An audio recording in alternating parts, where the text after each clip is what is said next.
what's up everyone, welcome to my YouTube channel. Today I'm testing out a great amp sim by Brainworx Audio, the Mega Dual VST plugin. So first of all, let's take a closer look to the user interface, but always remember that you can jump around in the video by clicking on the timestamps in the description and the pinned comment below. So, this amp sim is clearly a faithful reproduction of the Mega Dual rectifier. It's got different channels, each featuring independent gain, treble, mid, bass, presence and master volume knobs. The bold and spongy power switch emulates the original amp's built-in variac to get the loose feel of a real sagging transformers. Also, the rectifier select switches between tube and solid-state circuits can deliver both a vintage warm sound and a modern metal chug tone.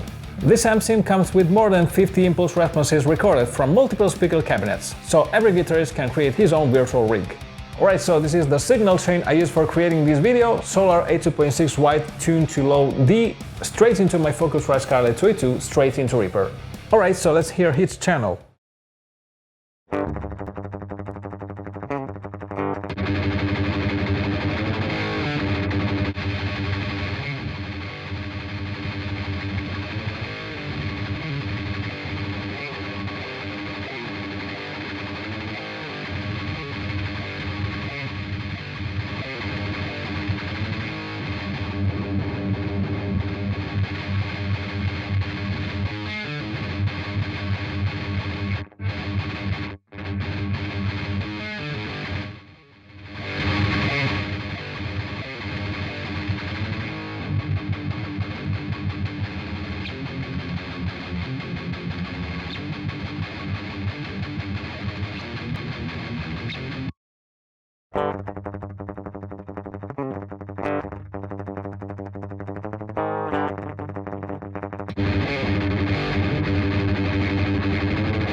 Alright folks, this is all for today. If you like this video, please subscribe to my channel and be sure to click the bell button to be notified whenever I'm posting new videos and reviews. Also, if you're a metalhead like me, don't forget to check out my brand new instrumental solo album Musa. It's out now and it's available on all digital platforms. I'm sure you'll find some riffs and chuck that you like. Thanks for watching, see you the next time.